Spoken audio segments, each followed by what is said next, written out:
ஓம் சாய்ராம். சாய் என்பர்கள் அனைவருக்கும் அன்பு வணக்கங்கள். என் அன்பு குழந்தையே, நீண்ட நாட்களாக உன் மனதை வாட்டிய பல பிரச்சனைகள் தீரப்போகின்றது. அப்பா கடுமையாகவும் எந்த ஆபாசாபங்களுக்கும் இடம் கொடுக்காமல் எந்நேரமும் என் குடும்பத்தினரின் சுகத்திற்காகவே உழைக்கும் நான் ஏன் இவ்வளவு கஷ்டத்தை மட்டுமே அடைகின்றேன்? விதி விலக்க முடியாதது.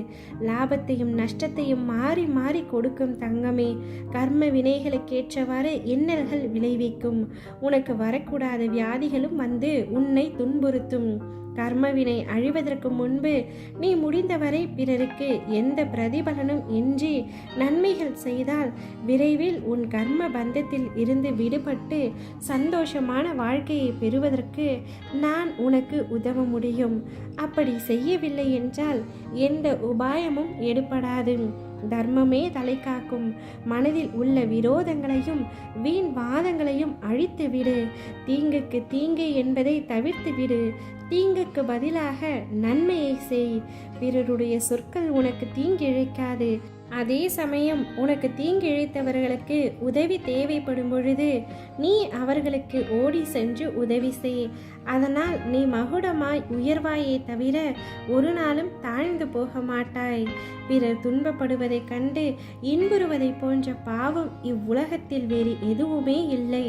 அதுபோல ஒரு நாளும் நடந்து கொள்ளாதே. நீ இதை கடைபிடித்தால் போதும், உனது துயரங்கள் அனைத்தும் நிச்சயம் முடிவுறும். அதே சமயம் பக்தி செய்த உடனேயே வேண்டியது கிடைக்க வேண்டும் என்ற எண்ணத்தை விட்டுவிடு. பக்தி என்பது இறை அருளையும் புண்ணியத்தையும் பெறுவதற்கான ஒரு நுழைவு சீட்டு. இறைவனின் அன்பை பெற இது ஒரு அங்கீகாரம். இதை செய்துவிட்டு காத்திருக்க வேண்டும். எல்லோர் வாழ்விலும் சோதனைகள் வரும். அதன் பிறகே நீ செய்யும் ஒவ்வொரு காரியத்தை பொறுத்து அவரவர் தேவைகள் பூர்த்தி செய்யப்படும். விதைகள் என்றும் தன் வளர்ச்சிக்கு காரணங்கள் தேடுவதில்லை. நாம் விதைக்கப்பட்டு விட்டோம்.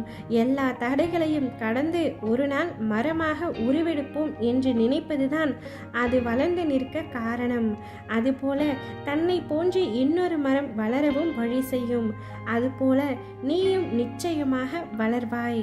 வாழ்வில் உதவி என்று பெரிதாக ஏதும் நீ செய்ய வேண்டியதில்லை. ஆறுதலாக பிறரிடம் பேசு. உன் பேச்சை கேட்டுக்கொண்டுதான் அன்பு மதிக்கப்படும். உன் மனத்தின் தோன்றுகின்ற அன்பை போலத்தான் நடத்தை இருக்கும். உன் நடத்தை தான் உன் வாழ்க்கையை தீர்மானிக்கும்.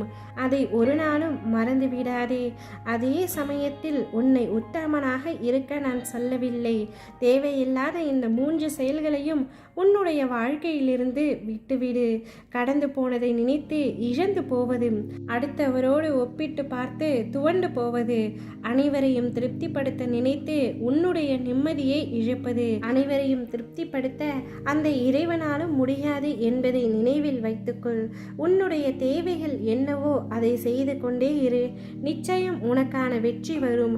இன்னும் 24 மணி நேரத்தில் உன்னை நீண்ட நாட்களாக பாடாய்படுத்திய பிரச்சனை ஒன்று முடிவுறும். எதை பற்றியும் கவலை கொள்ளாமல் நிம்மதியாக இரு. ஓம் சாய்ராம்.